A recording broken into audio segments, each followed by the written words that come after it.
Salutations, love, peace, and hair grease. Now let's talk some jazz. Okay, we're going to pick up with episode 2 of Peacock's limited series, Eat, Slay, Love. This is my opinionated commentary, and everything that I say is alleged in this video.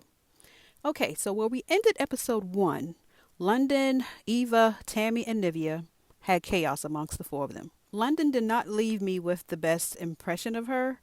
And I had really high hopes for her because I love comedy. I love to laugh. So I went into episode 2 waiting for the chaos to die down and to see a different side of London.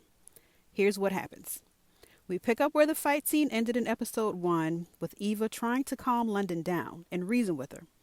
London dismisses Eva's attempt to fix the situation. She just storms right off without acknowledging that Eva's trying to talk to her and correct the situation. Eva begins to cry because this is not what she envisioned for this trip. She came for peace. She came for resolve. She came for healing. And they're just getting the trip started and it's already into chaos. Unlike Eva, Tammy refuses to cry and she says so. I am not going to be crying on anyone's television. She stands 10 toes down on her stance in the argument. She calls it a night and she just can't take seeing Eva cry and she's ready to go back to the hotel and just be done with it. London is still hung up that she was ganged up on and claims the ladies were determined to have an issue with her because of where she's from, further proving Tammy's point that London thinks she is better than them. Ignoring the fact that she can't be wrong at all in the disagreement, taking zero accountability for her part in it. And once again, she's pitting the two cultures against one another while questioning the sisterhood. And that is the last thing we need right now, okay? Eva recenters the conversation when they make it back to the hotel. She tells Tammy and Nivea what she envisioned for the trip: to escape, regroup, and, like the movie, eat, pray, love, learn. And then she brings about a laugh because she tells them that she's going through all of this on this trip and there is a lack of marijuana that is not available because they are in a conservative country and of course she could not travel with such. We're going to end the night with the chaos. The ladies are still on the outs with London, but we have another day to look forward to.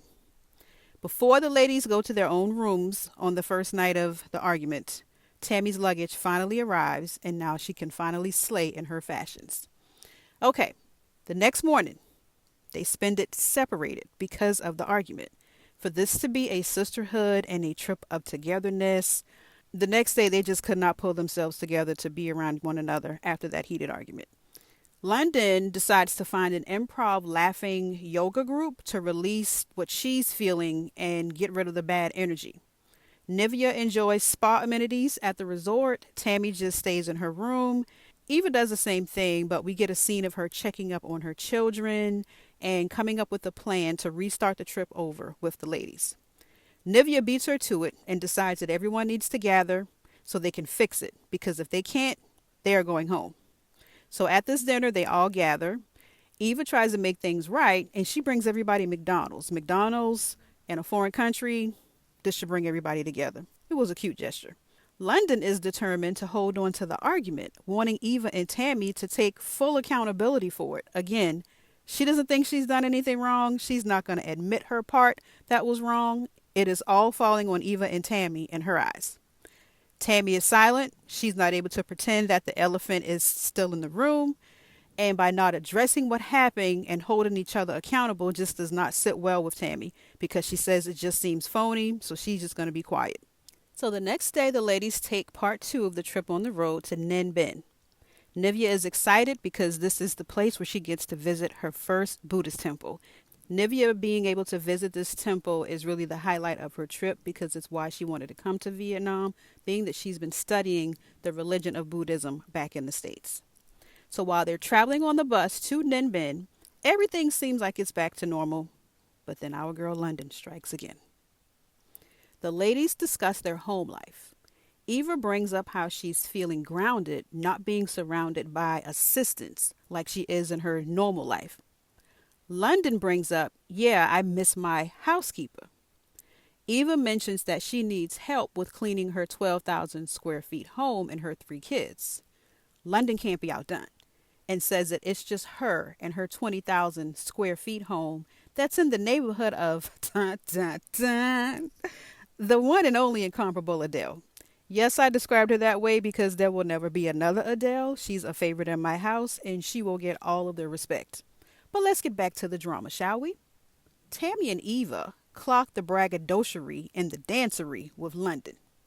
I need Tammy's face in that scene to become a GIF expeditiously. It was hilarious and I could use it for several of my emotions. So, with London having to brag about living in the vicinity of Adele in a 20,000 square foot home, Eva decides it must be a difference in the metric system because it seems unreal. Why would London have a 20,000 square foot home? And to put it in the vicinity of Adele could be. And the way Eva describes it, I think you need to see it because it was hilarious with her reaction. That's something that I won't give in this spoiler. All right. She says, "What a life," in her confessional because, hey, who wouldn't think that that's a life to live in the same vicinity as Adele and just be you in a 20,000 square foot home? Okay, but let's continue. London feels the vibes when Eva says the fakery is real. She also says in her confession that Tammy and Eva must not be vibing to the jokes that she's telling and that they're being passive aggressive. And she's probably right here. I'm not going to just pile on London. Passive aggressive, I kind of wouldn't say that in this scene. When I said they clocked it, I would probably agree with they clocked her being extra when it was just unbelievable. And if it's true, kudos to you. Nobody is hating. I hope you do have a 20,000 square foot home. It just didn't seem genuine, or should I say realistic. But hey, she was right. She was feeling the vibe because Tammy and Eva were most definitely making eyes together behind her back. The ladies make it to Ninh Binh. It's absolutely beautiful. It's said to be the location where they filmed King Kong because of the mountains that serve in the backdrop. It doesn't really look like they had to use a lot of CGI. So, Tammy makes a joke that they didn't get to eat in Hawaii, thanks to London. London doesn't like the joke, sets her back from the moving forward and puts her back on the being passive aggressive and that's how girls argue. And Tammy really wasn't arguing at that point. She was just saying, hey, we had a falling out. This one didn't want to make up. We didn't even get to go on the food tour. But again, you can't joke with London. London is the only person who can make the jokes that have not been funny yet. It gets worse. The ladies arrive in Ninh Binh, but they have to rush to visit the temple. Something about the timing or how long it took for them to get there, that wasn't really explained. It was just that they had to leave like within 15 minutes once they arrived to the hotel and put their bags down. When they get there, it is absolutely beautiful. It's 13 stories, full of gold, and Nivea has a breakdown from the energy she's feeling surrounding her when they enter. The ladies respectfully back off, leave her to embrace the moment, and decide to tour the rest of the 13-story building. Nivea's awakening speaks to her internally, and she receives it wholeheartedly. She shares a few of her life experiences about her being young and naive and taken advantage of. I can relate, and I don't want to paraphrase her words, so I think you should go watch the episode, see what she had to say, and then come back in the comments and let me know if that scene touched you in a way. Let's continue.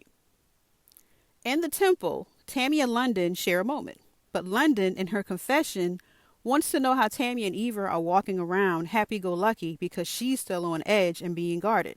It's like she did not embrace the peacefulness in the temple. Tammy makes a hilarious comparison that the religion is flashy and the Chanel of religions. I did laugh out loud at that one. Nivea leaves the temple wanting to explore more Buddhism, and you would think that the energy of being like a positive place and possibly spreading a positive vibe amongst the group would help them out, but boy was I wrong. Day 5, Eva is the first one at breakfast, the morning after visiting the temple. She and London try to have a conversation.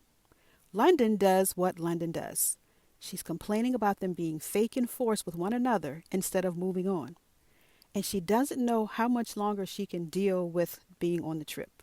Everybody else is trying to move past the argument, but London is not.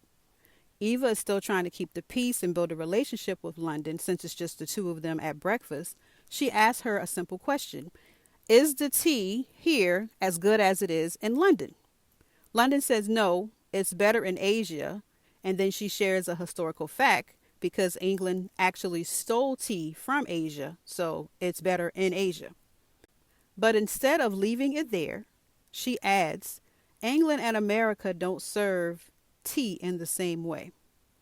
She begins to complain that in America they serve it to her cold. Eva says, that's called iced tea. London does not want to hear it. Then she complains that in London you put the tea bag in the cup first, then you add the hot water. And in America, they do it backwards. They will give her a cup of hot water and then you have to add the bag to the cup, which defeats the object of tea. Eva is over it and she says, no, let's just say that people do things differently. That sets London off yet again. So Eva questions, why must she find the difference in everything in her confessional? She's begging for her to lighten up and enjoy the moment and go with the flow, but London refuses. That simple conversation about the tea bags puts her in her feelings. She excuses herself and she leaves Eva sitting at the breakfast table. After the tea bag incident, Eva and Nivea step out on the balcony, and it's a cute little funny scene because the two of them are both wearing their hats that the women are wearing out in the field planting the rice. They decide they want to go and help. They cross paths with London on their way to go and work with the women. Eva says, hello, gorgeous. London ignores her, struts right past her, doesn't even speak. Nivea's like, okay, well, something's brewing. Eva's like, ugh.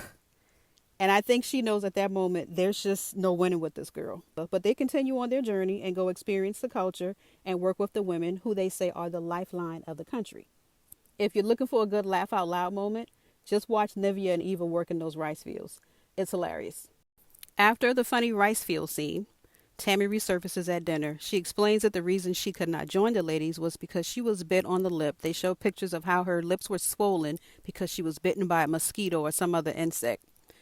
London arrives to dinner late, and before they show what she has to say, she says in her confessional that she was feeling off because she was thinking more about them than herself. She sits with the ladies and says that in the temple, she had to be real with herself and is still affected by the argument and announces that she is leaving. Nivea and Eva are shocked by her decision, but Tammy is not. She kind of looks relieved, and when it's all said and done, Tammy says the negativity just left, and I fear Tammy was correct in saying so. Nivea is let down by her departure. Tammy tries to speak about moving forward. London is dismissive, overtalks her, flips her hair around while Tammy is trying to speak, and that just about seals the deal. Nivea checks on London and notices that when she goes to her room, she looks better, she looks lighter, she looks a little bit more free since she's announced that she's leaving. And being the friend that she is, she sees her off. The ladies continue and go out to eat to dinner with one of the families in the city. They have a heartfelt moment. It instills some family values and ideas that the ladies want to incorporate when they return back home. And then there's another funny moment because Tammy is way overdressed in this village. And then we have a funny food moment where the ladies become addicted to a green vegetable, which we'll discuss more in the next episode, which will be the finale of Eatslaylove. And if you haven't done so, like, share, and subscribe. This is the Unlike Me podcast.